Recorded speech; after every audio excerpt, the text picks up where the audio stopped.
ಪುರಸಭೆ ಕಚೇರಿಯಲ್ಲಿ ಬೀದಿ ನಾಯಿಗಳ ಹಾವಳಿ.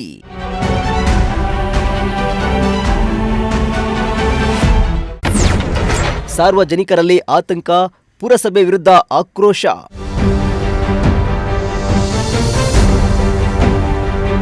ಸಾರ್ವಜನಿಕರ ಸಮಸ್ಯೆಗಳಿಗೆ ಪರಿಹಾರ ನೀಡಬೇಕಾದ ಪಾವಗಡ ಪುರಸಭೆ ಕಚೇರಿಯಲ್ಲಿ ಬೀದಿ ನಾಯಿಗಳ ಹಾವಳಿ ಹೆಚ್ಚಾಗಿದ್ದು, ಕಚೇರಿಗೆ ಆಗಮಿಸುವ ಸಾರ್ವಜನಿಕರು ಭಯದ ವಾತಾವರಣದಲ್ಲಿ ಓಡಾಡುವ ಪರಿಸ್ಥಿತಿ ನಿರ್ಮಾಣವಾಗಿದೆ.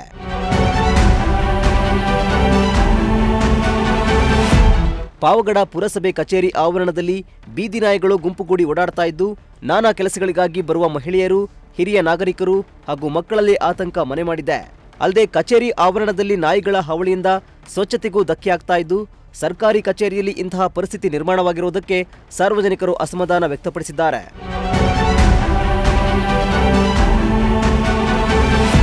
ಇನ್ನು ಪಟ್ಟಣದಲ್ಲಿ ಬೀದಿ ನಾಯಿಗಳ ಸಂಖ್ಯೆಯನ್ನು ನಿಯಂತ್ರಿಸುವುದು, ಚಿಕಿತ್ಸೆ ನೀಡುವುದು ಹಾಗೂ ಸಂತಾನೋತ್ಪತ್ತಿ ನಿಯಂತ್ರಣ ಕ್ರಮಗಳನ್ನು ಕೈಗೊಳ್ಳುವುದು ಪುರಸಭೆಯ ಜವಾಬ್ದಾರಿಯಾಗಿದ್ದರೂ, ಅದೇ ಕಚೇರಿಯಲ್ಲಿ ನಾಯಿಗಳ ಹಾವಳಿ ಹೆಚ್ಚಾಗಿರುವುದು ಇಲಾಖೆಯ ಕಾರ್ಯವೈಖರಿಯ ಬಗ್ಗೆ ಪ್ರಶ್ನೆಗಳನ್ನು ಹುಟ್ಟುಹಾಕಿದೆ.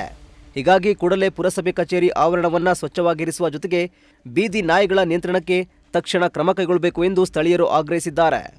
ಇಮ್ರಾನುಲ್ಲಾ, ಪ್ರಜಾಶಕ್ತಿ ಟಿವಿ, ಪಾವಗಡ.